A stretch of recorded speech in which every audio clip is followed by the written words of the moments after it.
পৃথিবীর ইতিহাসে শ্রেষ্ঠ মানব হওয়ার পাশাপাশি মুসলমানদের প্রাণ বলা হয় মহানবী সাল্লাল্লাহু আলাইহি ওয়াসাল্লামকে। তিনি হচ্ছেন মুসলমানদের জীবনের আদর্শ এবং রাসূলের জীবনী নিয়ে ইরানে একটি মুভি রিলিজ করা হয়েছিল এবং সেই মুভিটির নাম হচ্ছে Muhammad the Messenger of god. এই সিনেমাতে ডিটেলসে দেখানো হয়েছে রাসূল সাল্লাল্লাহু আলাইহি ওয়াসাল্লামের জীবন কেমন ছিল এবং নবীজি তার জীবনে কত কষ্ট করেছে তার এক ঝলক বোঝা যাবে এই ভিডিওতে। তাছাড়া এই সিনেমাতে তুলে ধরা হয়েছে আরব সমাজের বর্বর ইতিহাস। এছাড়া আব্রাহা বাহিনী কাবা শরীফকে ধ্বংস করতে এসেছিল, আল্লাহ কিভাবে কাবা শরীফকে রক্ষা করেছিলেন সেটাও ডিটেলসে দেখানো হয়েছে এই সিনেমাতে। তো আজকের ভিডিওটি তৈরি করার মূল উদ্দেশ্য হচ্ছে আপনাদের জানানো রাসূলের জীবন কেমন ছিল এবং একজন মুসলমান হিসেবে অবশ্যই আমাদের জানা উচিত রাসূল তার জীবনে কতটা কষ্ট করেছেন এবং তার জীবন কেমন ছিল। আমরা যদি নবীজির জীবন সম্পর্কে ভালো মতো নাই জানি তাহলে তাকে আদর্শ হিসেবে কিভাবে মানবো। তো যাই হোক, আপনাদের উদ্দেশ্যে বলে দিয়ে এই সিনেমাতে রাসূলের চেহারা দেখানো হয়নি। তো আপনাদের গ্যারান্টি দিচ্ছি এই ভিডিওটি সম্পূর্ণ দেখার পর আপনার চোখ দিয়ে অবশ্যই পানি ঝরবে। তো এই কাহিনীর শুরুতে দেখানো হয় আরব সমাজের বর্বরতা।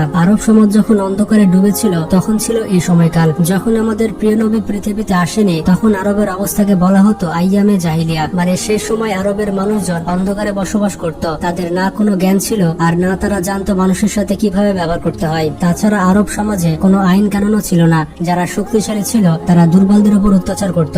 অশ্লীলতা এবং বেহায়াপনা পুরো সমাজকে ঘিরেছিল এবং সেই সময় নারীদের কোনো অধিকারই ছিল না। নারীদের উপর নানা রকম জুলুম এবং অত্যাচার করা হতো। এমনকি অনেক সময় কন্যা সন্তানদের জীবন্ত কবর দেওয়া হতো। মানুষ তার কন্যা সন্তানকে জীবিত কবর দিচ্ছে, এতে তাদের এতটুকু কষ্ট লাগতো না। নারীদেরকে তখন ভোগের পণ্য মনে করা হতো, এমনকি হাটে বাজারে নারীদেরকে বিক্রি করা হতো। সেই সময় পৃথিবীর বিভিন্ন প্রান্ত থেকে মুসলমানরা আসতো কাবা শরীফকে তাওয়াফ করার জন্য। কিন্তু অবাক করা বিষয়টি হচ্ছে তখন কাবা শরীফের ভেতরে ছিল 360টি মূর্তি। কারণ তৎকালীন সময়ে মক্কাতে মুসলমান ধর্মের মানুষের পাশাপাশি খ্রিস্টান, ইহুদি এবং বিভিন্ন ধর্মের মানুষ বসবাস করত। সেই সময় মক্কাতে কাফির এবং মুশরিকের সংখ্যা ছিল অনেক বেশি। তাছাড়া তাদের দাপটও ছিল অনেক বেশি। এরপর দেখানো হয় 570 খ্রিস্টাব্দ। তখন মক্কার নেতা ছিলেন কুরাইশ বংশের প্রধান এবং নবীজির দাদা আব্দুল মুত্তালিব। তিনি কাবা ঘরের রক্ষণাবেক্ষণের দায়িত্ব ছিলেন। তখন নবীজি মায়ের গর্ভে ছিলেন। তখন হঠাৎ করে আরবে একটি বিশাল হস্তি বাহিনী দেখা যায় এবং সেই বাহিনী আস্তে আস্তে মক্কা শহরের দিকে এগিয়ে যাচ্ছিল এবং মানুষজন তাদের ভয়ে বাড়িঘর ছেড়ে পালাচ্ছিল, কারণ সেই বিশাল বাহিনীকে প্রতিহত করার মতো শক্তি তাদের ছিল না। ততক্ষণে সেই বাহিনী মক্কার বিভিন্ন মানুষকে ধরে তাদের উপর অত্যাচার করতে শুরু করে দিয়েছিল এবং সেই বাহিনী নবীজির দাদা আব্দুল মুত্তালিবের 200 উট সহ মক্কাবাসীর সব উট দখল করে নিয়েছিল, যাতে মক্কাবাসী ওই বিশাল বাহিনীর সাথে লড়াই করতে না পারে। এবং তখন দেখা যায় নবীজির চাচা আবু তালেব এসে তার দাদা আব্দুল মুত্তালিবকে মক্কার পরিস্থিতি সম্পর্কে জানায় এবং আবু তালেব বলে, ওই বিশাল বড় হস্তি বাহিনীর সাথে লড়াই করে আমরা পারবো না, বরং আমরা সারেন্ডার করে দিই। আব্দুল মুত্তালিব তখন তার ছেলে আবু তালেবকে নিয়ে ওই হস্তি বাহিনীর উদ্দেশ্যে রওনা হয় এবং সেই হস্তি বাহিনীর প্রধান ছিল তৎকালীন মক্কা শহরের পাশে অবস্থিত ইয়েমেনের রাজা এবং তার নাম হচ্ছে আব্রাহা। এবং আব্রাহার অনেক বড় বিশাল বাহিনী থাকার পাশাপাশি তার অনেক শক্তি ছিল। তৎকালীন সময়ে আরবের বেশিরভাগ মানুষ অজ্ঞতায় থাকলেও সবাই এটা জেনে গিয়েছিল যে ইসলাম হচ্ছে পৃথিবীর সর্বশ্রেষ্ঠ ধর্ম এবং ইসলামই একমাত্র সত্য ধর্ম।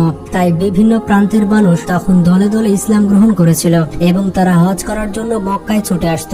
ইসলাম ধর্ম এবং কাবার এতটা গ্রহণযোগ্যতা দেখে আব্রাহা ইয়েমেনের একটি শহরে কাবার মতো একটি গির্জা তৈরি করেছিল, কারণ আব্রাহা চেয়েছিল মানুষ খ্রিস্টান ধর্ম গ্রহণ করুক এবং তার তৈরি গির্জাতে মানুষ বেশি বেশি আসুক। কিন্তু আব্রাহা যখন দেখে তার চাওয়া কোনোভাবে পূরণ হচ্ছিল না, আব্রাহা তখন রাগে এবং ক্রোধে ফেটে পড়ে। সেই কারণে আব্রাহা একদিন সিদ্ধান্ত নেয় যে কাবা শরীফকে সে ভেঙে ফেলবে। তাই আব্রাহা তার 60,000 সৈন্য এবং 13টি হাতি নিয়ে মক্কার দিকে আসতে থাকে।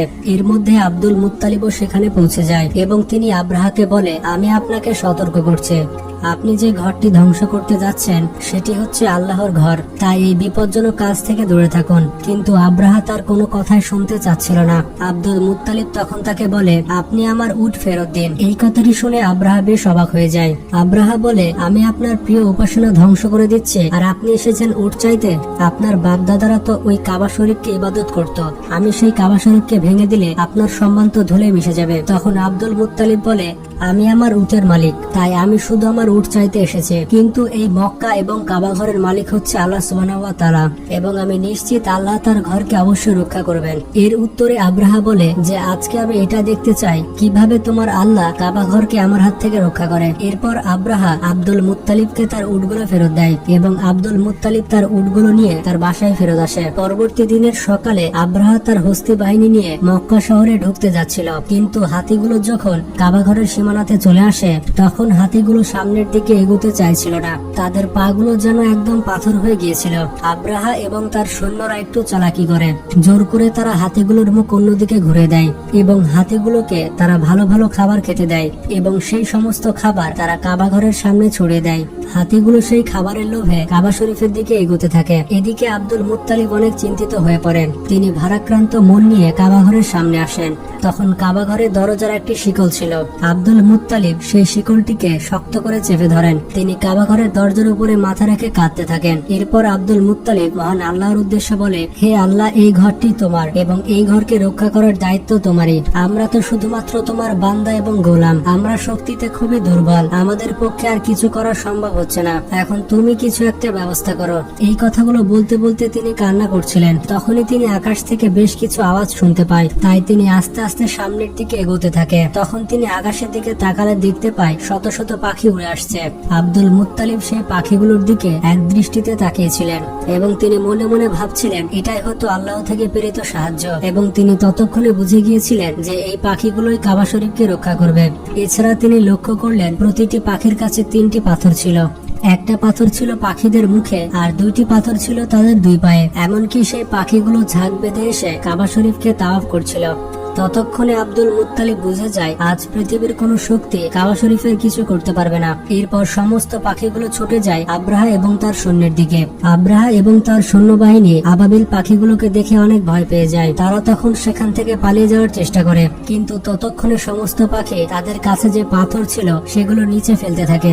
এই পাথরগুলো বৃষ্টির মতো ওই সৈন্যবাহিনীর উপরে পড়ছিল এবং প্রতিটি পাথর ওই সৈন্যগুলোর শরীর ভেদ করে ঢুকে যাচ্ছিল। এরপর আস্তে আস্তে সকল সৈন্যবাহিনী মারা যায়। এমনকি এই ঘটনায় আব্রাহ সেখানে মারা যায়। আল্লাহ এই কাফেরদেরকে একেবারে মাটির সাথে মিশিয়ে দেয়। আল্লাহ তাআলার ইচ্ছায় ছোট ছোট পাখিগুলোর মাধ্যমে 60,000 সৈন্য মারা গিয়েছিল। এমনকি এই ঘটনার বর্ণনা দেওয়া হয়েছে পবিত্র কুরআনের সূরা ফিলে, এবং ফিল সূরাতে ডিটেলসে বলা হয়েছে যে আল্লাহ এই হস্তি বাহিনীর সাথে কি করেছিল। তো এভাবে সেদিন কাবাঘর রক্ষা পেয়েছিল। এখনো পর্যন্ত পৃথিবীর কোন শক্তি কাবাঘরের কোনো কিছু করতে পারেনি। তো যাই হোক, এই ঘটনার পর প্রায় 2 মাস কেটে যায়। এরপর আমরা দেখতে পাই একটি রাতের ঘটনা। মক্কাবাসীরা সেদিন নিজ নিজ কাজে ব্যস্ত ছিল। নবীজির দাদা আব্দুল মুত্তালিব সেই দিন রাতে কাবা শরীফের উপর দাঁড়িয়েছিলেন। হঠাৎ করে তিনি আকাশের দিকে তাকালে একটি উজ্জ্বল আলো দেখতে পান, যেটি আরব শহর থেকে পুরো পৃথিবীর দিকে ছড়িয়ে পড়ে। এই বিশাল আলো দেখতে পেয়ে আব্দুল মুত্তালিব অনেক অবাক হয়ে যান। এরপর তিনি দৌড়ে নিচে চলে আসেন। এরপর তিনি কাবা শরীফের ভেতরে আসলে দেখতে পান কাবা শরীফের ভেতরে যে 360টি মূর্তি ছিল সেগুলো আস্তে আস্তে ভেঙে পড়তে থাকে। সেদিন কাবা শরীফের ভেতরে যত মূর্তি ছিল তারা নিজে নিজে মাটিতে পড়ে ভেঙে গিয়েছিল। এরপর যখন তিনি কাবা শরীফ থেকে বাইরে বের হয়ে আসলেন তখন তিনি দেখতে পেলেন কুফা এবং সিরিয়ার মাঝখান থেকে হঠাৎ পানি বেরোচ্ছে, অথচ বহু বছর ধরে এখানে কেউ পানি দেখেনি। তখনই আব্দুল মুত্তালিব তার ঘরের দিকে তাকান। তখন তিনি দেখতে পায় তার ঘর থেকে অদ্ভুত এক নূরের আলো বের হচ্ছে। এইরকম নূরের আলো এর আগে তিনি কখনোই দেখেননি। এরপর আব্দুল মুত্তালিব তার ঘরের দিকে আস্তে আস্তে এগোতে থাকে। যখন তিনি তার ঘরের দরজার কাছে এসে পৌঁছান তখন তিনি দেখতে পান মা আমিনার কোল জুড়ে একটি ফুটফুটে শিশু এসেছে এবং সেই শিশুর শরীর থেকে অদ্ভুত রকমের আলো বের হচ্ছে। আর এই দৃশ্য দেখার পর আব্দুল মুত্তালিবের চোখে পানি চলে আসে, কারণ সে সবাই অন্ধকার যুগে আলোর প্রদীপ হয়ে এসেছেন রাসূল সাল্লাল্লাহু আলাইহি সাল্লাম। পরবর্তী দিনে আব্দুল মুত্তালিব তার নাতের আকিকার জন্য উট কুরবানি দেন এবং মক্কার সকল গরিব দুঃখীদের তিনি খাওয়ার ব্যবস্থা করে দেন, এবং সেখানে তাকে সাহায্য করছিল তার ছেলে আবু তালেব। তখনই সেখানে নবীজির আরেক চাচা আবু লাহাব চলে আসে। তবে আবু লাহাব সেখানে বসে খেতে চাইছিল না, কারণ সেখানে গরিব দুঃখীরা খাচ্ছিল। গরিব দুঃখীদের সাথে বসে খেতে হবে বলে আবু লাহাব সেখান থেকে চলে যায়। এবং যেমনটা জানেন, আবু লাহাব ছিল অনেক অহংকারী। অন্যদিকে মা আমিনার বুকে দুধ হচ্ছিল না, যার কারণে শিশু মোহাম্মদের দুধ পান করানোর জন্য একজন মহিলাকে ডাকা হয়, এবং সে ছিল আবু লাহাবের স্ত্রীর দাসী। তাই আবুল আহাব যখন ঘরে ফেরে তখন তার স্ত্রী তার সাথে অনেক রাগারাগি করে। আবুল আহাবের স্ত্রী বলতে থাকে যে এই কাজের জন্য তার দাসীকে কেন নেওয়া হলো। আপনারা যেমনটা জানেন, ইতিহাসের সব থেকে পাপী নারী হচ্ছে আবুল আহাবের স্ত্রী, তাই তার আচরণ কেমন হবে তা আপনারা বুঝতে পারছেন। তো এখানে দৃশ্য চেঞ্জ হয়ে পরবর্তী দৃশ্যে আমরা দেখতে পাই যে ইহুদিরা তাদের মধ্যে কথা বলছিল। ইহুদিদের নেতারা বুঝতে পেরেছিল যে কোনো বিশেষ শিশুর জন্ম হয়েছে, কারণ এই ব্যাপারে তাদের কিতাবে স্পষ্ট বলা হয়েছিল। তাই যেদিন রাতে নবীজির জন্ম হয়েছিল সেই দিন রাতে আকাশের সেই আলো দেখে তারা বুঝতে পেরেছিল যে সেই শিশুর পৃথিবীতে জন্ম হয়ে গিয়েছে। তবে ইহুদিরা বেশ চিন্তিত ছিল, কারণ তারা জানতে পেরেছিল যে কোনো ইহুদির ঘরে এই শিশু জন্মগ্রহণ করবে না। তারা আলোচনা করছিল যে শিশুটি কে হতে পারে। তাই ইহুদি ধর্মযাজকেরা সেখানে অনেক বাচ্চাদের কিনতে চেয়েছিল। তারা এই কাজটি এজন্য করে যাতে ওই শিশুটি তাদের দলে চলে আসে। এমনকি অনেক ভণ্ড মহিলাদের দায়িত্ব দেওয়া হয় শরীরের বিশেষ চিহ্নের মাধ্যমে ওই শিশুটিকে খুঁজে বের করার জন্য। তো যাই হোক, দৃশ্য চেঞ্জ হয়। এরপরে আমরা দেখতে পাই বাচ্চাদের নাম রাখার উৎসব চলছে এবং সেখানে বিভিন্ন বাচ্চার নাম রাখা হচ্ছিল। সেখানে সবাই মিলে আনন্দ করছিল। তখন সেখানে আব্দুল মুত্তালিব চলে আসে শিশু মুহাম্মাদের নাম রাখার জন্য। তিনি সেখানে আসার পর সবার প্রথমে হাজরে আসওয়াদে হাত রাখেন, মানে সেই কালো পাথরে হাত রাখেন। তখন দেখা যায় কাবা শরীফের যে দরজা ছিল সেই দরজার হাতল দরজাটিকে বাড়ি মারছিল এবং শিশু মুহাম্মাদের শরীর থেকে নূরের আলো বের হচ্ছিল। আব্দুল মুত্তালিব তখন সবার সামনে শিশু মুহাম্মাদের নাম ঘোষণা করেন। তিনি সবার সামনে ওই শিশুটির নাম রাখে মোহাম্মদ। এই নামটি শুনে সেখানে থাকা মানুষজন একে অপরকে বলা বলি করতে থাকে, এটা আবার কেমন নাম, আমরা তো জীবনে এই ধরনের নাম শুনিনি। তাছাড়া এই নামটি তো আমাদের দেবদেবীর নামের সাথে মিলছে না। আসলে মোহাম্মদ নামটি এর আগে তারা কখনো শুনেনি, তাই মানুষজন এটা নিয়ে বলা বলি করছিল। তখন সেখানে আবু তালিব সবার সামনে এসে বলে, হে লোক সকল, তোমরা সবাই থামো, এই শিশুটির নামকরণ করা হয়ে গিয়েছে আর তোমরা তা কখনোই পরিবর্তন করতে পারবে না। এই বলে তিনি সবাইকে থামিয়ে দেন। পরবর্তীতে মানুষজন স্বাচ্ছন্দ্যে এই নামটিকে মেনে নেয়। এরপর দেখা যায় আবুল আহাব তার স্ত্রীর সেই দাসীকে নিতে এসেছে। আবুল আহাবের স্ত্রীর দাসী নবীজিকে প্রথম দুধ পান করেছিল।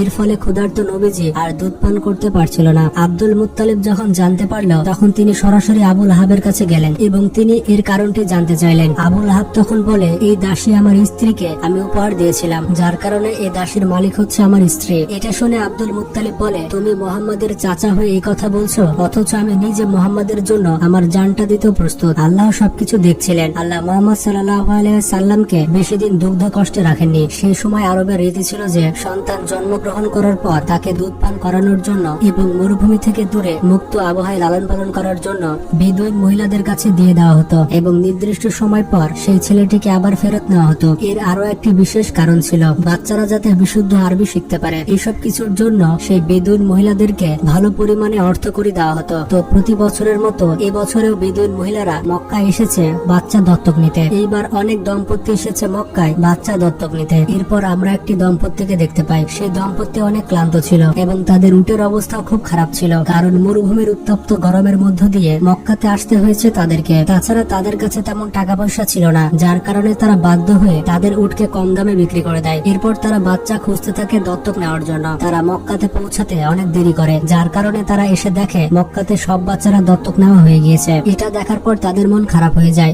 কারণ তারা এখন আর কোনো বাচ্চা দত্তক পাবে না। এদিকে কসাই যখন তাদের উটকে জবাই করতে যাবে, ঠিক তখনই সেই উটটি যেখান থেকে উঠে দৌড় দেয় এবং উটটি দৌড়াতে দৌড়াতে নবীজির বাসায় এসে থামে। এটা দেখে বেদুইন স্ত্রী ওই উটের পেছনে দৌড়াতে দৌড়াতে নবীজির বাসায় চলে আসে। তখন নবীজির মা আমেনা ওই মহিলাটিকে অনেক ক্লান্ত দেখতে পান, যার কারণে মা আমেনা ওই বেদুইন মহিলাটিকে কিছু খাবার খাওয়ানোর জন্য তার ঘরের ভেতরে নিয়ে যায় এবং তার পিঠে যে বাচ্চা রয়েছে সেই বাচ্চাটিকে দোলনায় শুয়ে দিতে বলে। যখন তিনি তার বাচ্চাটিকে দোলনায় রাখতে যান তখন তিনি শিশু মোহাম্মদকে দেখতে পান এবং নবীজির শরীর থেকে নূরের আলো চমকাচ্ছিল। সেই মহিলাটি তখন নবীজিকে কোলে তুলে নেন এবং তাকে ক্ষুধার্ত দেখে নিজের বুকের দুধ পান করান এবং এই মহিলাটি ছিল নবীজির দুধমা হালিমা। আসলে নবীজির যেহেতু বাবা নেই আর নবীজিকে লালন পালন করানোর জন্য বেদুইন মহিলাদেরকে নবীজির মা তেমন অর্থ করে দিতে পারত না, আর এই কারণে কোনো বেদুইন মহিলা নবীজিকে দত্তক নেয়নি। এই বিষয়ে নবীজির দাদা আব্দুল মুত্তালিব মা হালিমার স্বামীর সাথে কথা বলে নাই যে নবীজিকে লালন পালন করানোর জন্য তারা বেশি অর্থ দিতে পারবে না। তো সব কথা শোনার পরে মা হালিমা এবং তার স্বামী রাজি হয়ে যায়,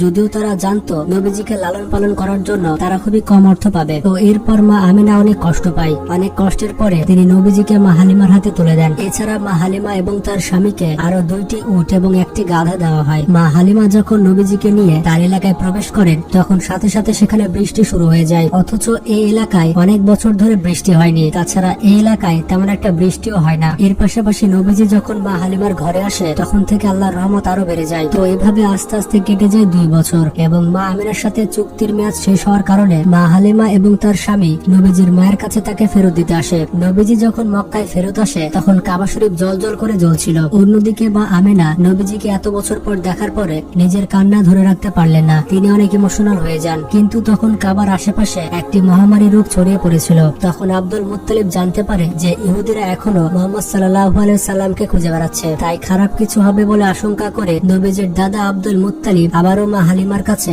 2 বছরের জন্য নবীজিকে পাঠিয়ে দেন। এরপর মা হালিমার কাছে নবীজির আরো 2 বছর কেটে যায়। তখন নবীজির বয়স হয় 4 বছর। এরই মধ্যে একদিন নবীজির দুধ মা হালিমা ভীষণ অসুস্থ হয়ে পড়ে। সেখানে কবিরাজ এবং তান্ত্রিক এসে মা হালিমাকে সুস্থ করার চেষ্টা করে। যখন নবীজি এটা দেখতে পেল তখন সেই তান্ত্রিক আর কবিরাজকে নবীজি চলে যেতে বলল এবং নবীজি যখন মা হালিমার হাতে হাত রাখে তখন মা হালিমা সুস্থ হয়ে ওঠে। আর এই মিরাকেল দেখে তান্ত্রিকরা পুরো অবাক হয়ে যায়। আর অবাক হয়ে তান্ত্রিকরা সেখান থেকে চলে যায়। তবে তান্ত্রিকরা বুঝে গিয়েছিল এটি কোনো সাধারণ শিশু নয়, এই শিশুর মধ্যে বিশেষ শক্তি রয়েছে। তান্ত্রিকরা তৎক্ষণাৎ ইহুদিদের কাছে চলে যায় এবং তাদেরকে নবীজি সম্পর্কে বলে। তাই নবীজিকে নেওয়ার জন্য শত্রুরা বিভিন্ন ভাবে মা হালিমার বাড়িতে আক্রমণ করে। মা হালিমা এবং তার স্বামী নবীজিকে রক্ষা করলেও তারা খারাপ কিছুর আশঙ্কা করে, যার কারণে মা হালিমার স্বামী নবীজিকে নিয়ে মক্কার উদ্দেশ্যে রওনা হয়। আর নবীজিকে বিদায় দেওয়ার সময় মা হালিমা অনেক কান্না করেন। এরপর নবীজির দাদা আব্দুল মুত্তালিব এই খবরটি জেনে যায় আর তিনি মক্কার পাশে একটি পাহাড়ে নবীজিকে নেওয়ার জন্য চলে যান। আব্দুল মুত্তালিব তখন বুঝে গিয়েছিলেন যে নবীজিকে নিয়ে তিনি যদি মক্কায় যান তাহলে মক্কাতে নবীজির উপরে হামলা হতে পারে। তাই তখন তিনি নবীজিকে নিয়ে ওই পাহাড়ের গুহায় থেকে যান। সেই পাহাড়ের গুহায় দাদা এবং নাতির কেটে যায় 1 বছর। নবীজি যে গুহাতে ছিলেন সেই গুহার আশেপাশে প্রাণের সঞ্চার চলে এসেছিল, প্রকৃতির সবকিছু যেন জীবন ফিরে পেয়েছিল। এরপর মা আমিনা নবীজিকে ওই গুহা থেকে নিয়ে তার এক আত্মীয়র বাসায় যান আর সেখানে ছিল নবীজির বাবার কবর। এবং আপনারা যেমনটা জানেন নবীজির জন্মের 2 মাস আগে তার বাবা ব্যবসার কাজে গিয়েছিলেন আর ব্যবসা থেকে ফেরার পথে তিনি অসুস্থ হয়ে মারা গিয়েছিলেন। আর এই কারণে মদিনাতে তার বাবাকে কবর দেওয়া হয়েছিল। তো নবীজির বাবার কবরের পাশে নবীজি বসেছিলেন আর যখন তার মা আসে তখন তার মাকে তার বাবার বিষয়ে জিজ্ঞেস করতে থাকে। নবীজি এবং তার মা ওই জায়গাতে খুব ভালো একটা সময় কাটায়। কিন্তু তখন 2 মাস পরে মা আমিনা আবার অসুস্থ হয়ে যান। এই অবস্থায় মা আমিনা যখন নবীজিকে নিয়ে মক্কায় ফেরত আসছিলেন তখন রাস্তাতেই মা আমিনা মারা যান। আর তখন নবীজি পুরোপুরি এতিম হয়ে যায়, তার বাবাও বেঁচে নেই আর এখন তার মাও বেঁচে নেই। মাত্র 6 বছর বয়সে নবীজি পুরো এতিম হয়ে পড়েন। এই অবস্থাতে ইহুদিরা নবীজির উপরে আক্রমণ করে। নবীজির চাচা আবু তালেব এবারে নবীজিকে বাঁচিয়ে দেয়। তারপর নবীজির চাচা নবীজিকে মক্কায় তার দাদার কাছে দিয়ে দেয়। তখন থেকে আব্দুল মুত্তালিব এবং নবীজি সবসময় একসাথে থাকতেন। এমনকি কাবার রক্ষণাবেক্ষণ এবং কাবাতে যারা হজ করতে আসতো তাদের খাবার ব্যবস্থা করতেন নবীজি এবং তার দাদা। তো যাই হোক, একদিন কাবা তাওয়াফ করার সময় আব্দুল মুত্তালিব মানে নবীজির দাদা অনেক অসুস্থ হয়ে যান। আর এই সুযোগে নবীজির অহংকারী চাচা আবু লাহাব তার বাবাকে বলে আমি কুরাইশদের নেতা হব। তো এর কিছুদিন পরে নবীজির দাদা আব্দুল মুত্তালিব নবীজিকে তার চাচা আবু তালেবের কাছে দিয়ে দেন এবং তার চাচার কাছে দেওয়ার পরে নবীজির দাদা দুনিয়া ত্যাগ করেন এবং মাত্র 8 বছর বয়সে নবীজি পুরো অভিভাবক শূন্য হয়ে যান। এখন তার একজন অভিভাবকই রয়েছে এবং সেটি হচ্ছে তার চাচা আবু তালেব। এরপর থেকে নবীজি ছাগল চড়ানো থেকে বিভিন্ন ধরনের কাজ করতেন। তো অনেকদিন পর দেখা যায় যে নবীজির চাচা আবু লাহাব তার এক দাসীকে বিক্রি করে দিচ্ছেন। এটি সেই দাসী ছিল যে দাসী প্রথমবার নবীজিকে দুধ পান করেছিল। তো সেই দাসীর স্বামী আবু লাহাবকে রিকোয়েস্ট করতে থাকে তাকে বিক্রি না করার জন্য, কারণ তার স্ত্রী ছিল অনেক অসুস্থ। তো এর উত্তরে আবু লাহাব বলে আমার পাওনা অর্থ আমাকে দিয়ে দিলে আমি তাকে আর বিক্রি করব না। তো পাশে নবীজি দাঁড়িয়ে ছিল। তখন নবীজি আবু লাহাবকে বলে আপনি এই দাসীকে ছেড়ে দিন, আমি নিজে আপনার অর্থ ফেরত দিয়ে দেব। তো সেই দিন নবীজির কারণে তারা দুধ মা ছাড়া পেয়ে যায়। তো যাই হোক, এখানে দৃশ্য চেঞ্জ হয়। পরবর্তী দৃশ্যে আমরা দেখতে পাই একজন লোক তার কন্যা সন্তানকে জীবিত কবর দিচ্ছিল। আর সে সময় লোকটির স্ত্রী তার পায়ে ধরে কান্না করতে থাকে। তার স্ত্রী তাকে বারবার রিকোয়েস্ট করতে থাকে ওই বাচ্চাটিকে কবর না দেওয়ার জন্য। তখন নবীজি কাছে আসে আর সেই বাচ্চাটিকে নিজের কোলে তুলে নেয়। নবীজি সেই লোকটাকে বোঝাতে থাকে এবং নবীজি তাকে বলে মেয়ে সন্তান হচ্ছে বাবার জন্য রহমত স্বরূপ এবং নবীজি বিভিন্ন ভাবে ওই লোকটিকে বোঝাতে থাকে। তো নবীজির কথা শুনে ওই লোকটির মন মায়াতে ভরে যায় এবং প্রথম তারা তাদের কন্যা সন্তানকে গ্রহণ করে। তো এইভাবে দেখতে দেখতে নবীজির বয়স হয়ে যায় 12 বছর। তো নবীজির চাচা যেহেতু ব্যবসায়ী ছিলেন তাই ব্যবসার কাজে প্রতি বছর একবার সিরিয়া যেতেন। তবে এবার নবীজি বায়না ধরলেন তিনিও তার চাচার সাথে সিরিয়া যাবেন। তো এরপর নবীজি তার চাচার সাথে সিরিয়া সফরে রওনা হলেন। প্রতিমধ্যে বর্ষা নামের একটি জায়গায় তারা তাঁবু ফেললেন। তো সেই জায়গাতে একটি ইহুদি গির্জা ছিল এবং সেই গির্জা একজন ইহুদি পাদ্রী ছিল। সেই ইহুদি পাদ্রী নবীজিদের যে কাফেলা ছিল সেই কাফেলাকে দাওয়াত করেছিল। সেই সময় তিনি বালক মোহাম্মদকে দেখে বুঝতে পারেন যে তিনি হলেন শেষ নবী। এটা যেমন তাদের কিতাবে লেখা ছিল ঠিক তেমন তার অন্তর্দৃষ্টি দিয়ে তিনি বুঝে ফেলেন এটি হচ্ছে শেষ নবী। এরপর তিনি আবু তালেবকে বলেন যে মুহাম্মদ মুহাম্মদ এখন তোমার আশ্রয়ে রয়েছে, তাই তোমার আরো বেশি সতর্ক হওয়া উচিত এবং তোমার এখন সিরিয়া যাওয়া উচিত হবে না। সিরিয়ায় মুহাম্মাদের জন্য বিপদ অপেক্ষা করছে। তাছাড়া সিরিয়াতে যে ইহুদিরা রয়েছে তারা মুহাম্মাদের জন্য ফাঁদ পেতে রয়েছে। তাই আবু তালেব তার সিরিয়া যাওয়ার সিদ্ধান্ত বদলে ফেলেন এবং তিনি তার কাফেলা নিয়ে আবারও মক্কার দিকে ফেরত আসেন। তবে প্রতিমধ্যে তারা এক ইহুদিকে আহত অবস্থায় দেখতে পায়। এটা সেই ইহুদি যে বারবার মুহাম্মদ সাল্লাল্লাহু আলাইহি সাল্লামকে মারতে চেয়েছিল। নবীজি যখন তাকে দেখে তখন ঘোড়া থেকে নেমে ওই ইহুদির মুখে পানি দেয় এবং সেই ইহুদিকে সমুদ্রের পাশে একটি জায়গায় নিয়ে আসেন। সেখানে নবীজি খেয়াল করলে দেখতে পায় একটা বড় মূর্তির সাথে কয়েকজন মানুষকে বাঁধা রয়েছে। সেখানে একজন মহিলা এবং 2টি বাচ্চা ছিল। তাদেরকে সেখানে বেঁধে রাখা হয়েছিল কারণ তাদেরকে কুরবানি দেওয়া হবে এবং সেখানকার জেলে সম্প্রদায় পূজা করছিল যেন তাদের দেবতা তাদের কুরবানিগুলো কবুল করে এবং তাদের দেবতা যাতে তাদেরকে প্রচুর ধন সম্পদ দান করেন। তো নবীজি সেখানে গেলেন এবং সেই মহিলা ও বাচ্চাদের যে শিকল ছিল সেই শিকল খুলে ফেলেন। তো নবীজি এটা করার কারণে পূজারীদের ছেলেমেয়েরা নবীজিকে আক্রমণ করতে যায় আর তখনই সমুদ্রের ঢেউ এমন ভাবে উঠে আসে যাতে করে ওই বিশাল মূর্তিটি ভেঙে পড়ে এবং এত বড় ঢেউ দেখে পূজারীরা সব ঘরের ভেতর চলে যায়। কিছুক্ষণ পর ঢেউ থামার পর দেখা যায় প্রচুর মাছ সমুদ্রের পাড়ে এসে জমা হয়েছে। এতগুলো মাছ দেখে জেলেরা পুরোপুরি অবাক হয়ে যায় এবং তারা অবাক হয়ে সেই মাছগুলো কুড়াতে থাকে। আর দূর থেকে এই দৃশ্য দেখে ইহুদি লোকটা অবাক হয়ে যায়। আসলে আল্লাহর কাছে নবীজির এটা একটা প্রার্থনা ছিল। তো এখানে মুভির সিন পাল্টায় আর সিনেমার শেষ দৃশ্য দেখানো হয়। তো শেষ দৃশ্যে আমরা দেখতে পাই আবু তালেব বুড়া হয়ে গিয়েছে এবং তিনি কাবা শরীফের সামনে দাঁড়িয়ে সবাইকে আহ্বান করছেন। তিনি সবাইকে বলছেন কোন রকম দ্বন্দ্ব ছাড়াই ইসলামের পথে ফিরে আসতে এবং মক্কার সব মানুষকে শান্তি মতো জীবনযাপন করতে। কিন্তু সেখানে কিছু ইহুদি নেতারা তখনও নবীজি এবং তার চাচাকে মিথ্যা প্রমাণ করতে চায়। তবে মক্কার মানুষ ততদিনে পরিষ্কার হয়ে গিয়েছিল। তারা এটা বুঝতে পেরে গিয়েছিল যে মুহাম্মদ সাল্লাল্লাহু আলাইহি সাল্লাম হচ্ছে শেষ নবী এবং তার ধর্ম ইসলামই হচ্ছে পৃথিবীর শ্রেষ্ঠ ধর্ম এবং আস্তে আস্তে সবাই ইসলামের পথে আসতে থাকে। আর এখানে এই মুভিটি শেষ হয়ে যায়। তো এটাই ছিল নবীজির জীবন নিয়ে তৈরি করা সিনেমা। তো এই ভিডিওটি তৈরি করার মূল উদ্দেশ্য হচ্ছে আপনাদের রাসূলের জীবন সম্পর্কে জানানো। রাসূলের জীবন কত কষ্টকর এবং সংগ্রামী জীবন ছিল তার এক ঝলক আপনারা এই ভিডিও দেখে বুঝতে পারলেন। তো আশা করছি আপনাদের জীবনের সেরা সিনেমা হচ্ছে এটি। তো আল্লাহকে এবং রাসূলকে যারা ভালোবাসেন তারা অবশ্যই আমাদের চ্যানেলটি সাবস্ক্রাইব করবেন এবং ভিডিওটি বেশি বেশি বন্ধুদের সাথে শেয়ার করে তাদেরও রাসূলের জীবন সম্পর্কে জানার সুযোগ করে দেন। তো আজকে এ পর্যন্তই। যেমনটা আমি সবসময় বলি, যারা মুসলমান রয়েছেন তারা যতই ব্যস্ত থাকুন না কেন নামাজ পড়তে কিন্তু অবশ্যই ভুলবেন না, কারণ নামাজ হচ্ছে জান্নাতের চাবি। ভালো থাকবেন, সুস্থ থাকবেন, নিজের খেয়াল রাখবেন। আল্লাহ হাফেজ।